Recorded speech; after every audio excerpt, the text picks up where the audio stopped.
राम राम राम राम राम राम राम राम राम। संतो, जो व्यक्ति पैदा होते ही राम बोला था उसका नाम था तुलसीदास जी। उनके पिता का नाम आत्माराम जी, उनकी माता का नाम हुलसी तथा उनके गुरु का नाम श्री नरहरि जी था। हम तुलसीदास जी के जीवन के बारे में संक्षिप्त में जानकारी प्राप्त कर रहे हैं।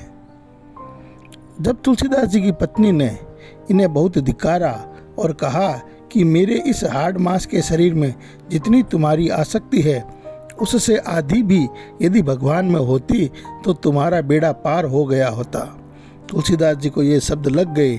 वे एक क्षण भी नहीं रुके, तुरंत वहाँ से चल दिए। वहाँ से चलकर तुलसीदास जी प्रयाग आए। वहाँ उन्होंने गृहस्थ वेश का परित्याग कर साधु वेश ग्रहण किया। फिर तीर्थाटन करते हुए काशी पहुँचे। मानसरोवर के पास उन्हें काकभूषणी जी के दर्शन हुए। काशी में तुलसीदास जी राम कथा कहने लगे। वहाँ उन्हें एक दिन एक प्रेत मिला जिसने उन्हें हनुमान जी का पता बतलाया। हनुमान जी से मिलकर तुलसीदास जी ने उनसे श्री रघुनाथ जी का दर्शन कराने की प्रार्थना की। हनुमान जी ने कहा, तुम्हें चित्रकूट में रघुनाथ जी के दर्शन होंगे। इस पर तुलसीदास जी चित्रकूट की ओर चल पड़े। चित्रकूट पर पहुंचकर राम घाट पर उन्होंने अपना आसन जमाया। एक दिन वे प्रदक्षिणा करने निकले थे। मार्ग में उन्हें श्री राम के दर्शन हुए। उन्होंने देखा कि दो बड़े ही सुंदर राजकुमार घोड़ों पर सवार होकर धनुष बाण लिए जा रहे हैं। तुलसीदास जी ने उन्हें देखकर मुग्ध हो गए, परंतु उन्हें पहचान न सके। पीछे से हनुमान जी ने आकर उन्हें सारा भेद बताया तो वे बड़ा पश्चाताप करने लगे। हनुमान जी ने उन्हें सांत्वना दी और कहा, प्रातःकाल फिर दर्शन होंगे।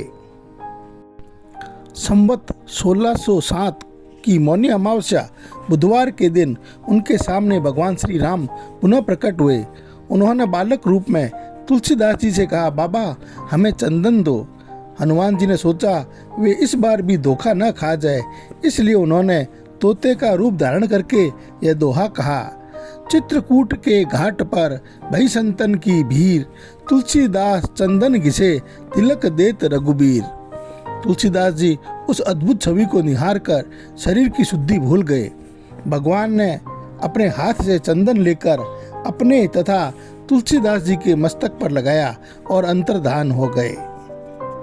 विक्रम संवत 1628 में तुलसीदास जी हनुमान जी की आज्ञा से अयोध्या की ओर चल पड़े।